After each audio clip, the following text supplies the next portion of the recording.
Howdy. This is going to be an introduction. Crap! Howdy. Our next few lessons are going to be on the Tallinn Manual 2.0 on the international law applicable to cyber operations. I want you to notice a few things. On the screen, you see the cover of the manual. First of all, it's 2.0, meaning it's the second version, because the first version used to say applicable to cyber warfare. Second of all, you will notice Tallinn, and if you're unfamiliar with this city, it is the capital of Estonia, and they have taken upon themselves to convene, as it says on the front page, an international group of experts at the invitation of the NATO Cooperative Cyber Defense Center of Excellence, and notice center is spelled the European way and not the American way, to come up with a list of rules that, if practiced, would bring some normality and understandability and governmentship when engaging in cyber operations. Sort of how we think about the Warsaw Pact or the Geneva Convention. This title is a little deceptive because this is not a law. This is a group of countries in NATO, which excludes some countries in the world, who have gotten together and agreed on this. And this is the cover. I did not request this as a textbook for this course because I did not want you to feel overwhelmed. I am going to prepare lectures and discuss what you need to know. If you would like to buy the book, it is available through Amazon, and some students have said that they have searched the internet and found a PDF of the entire book. Let me show you what I want you to know about the book. When you open the book, you see, again, how this was set up and the fact that it is highly influential.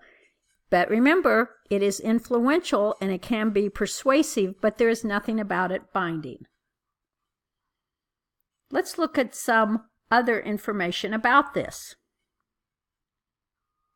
I always like to look at the table of contents.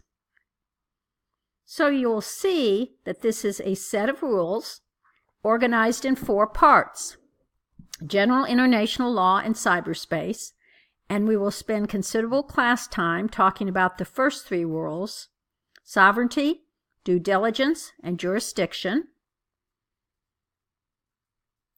We'll talk some aspect of international responsibility, but part 2 is on the specialized regimes of international law in cyberspace, and we're not going to discuss this.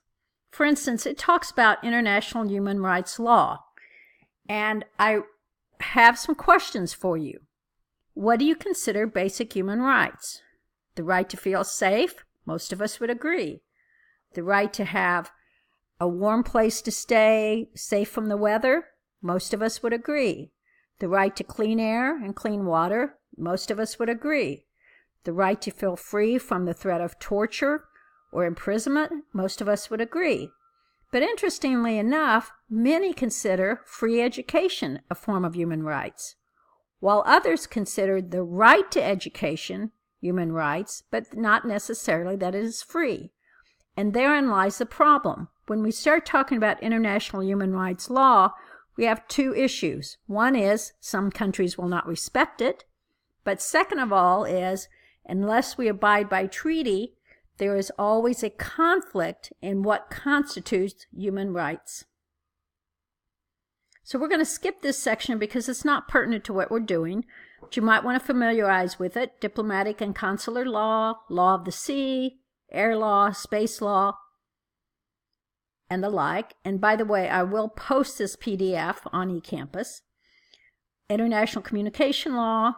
All right, so we're not going to talk so much about part 2. Part 3 talks about international peace and security and cyber activities.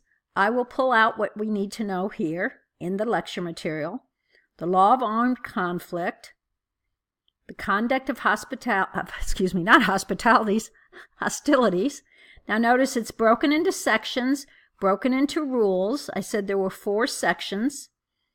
All right, each section has organized this in such a way and then broken that into the rules under that. And we have a glossary and an index. So you can probably see why I chose not to have you buy this as a textbook, because it is more of a reference book. And if you're interested in international law, please seek this out. Sorry for the dogs barking.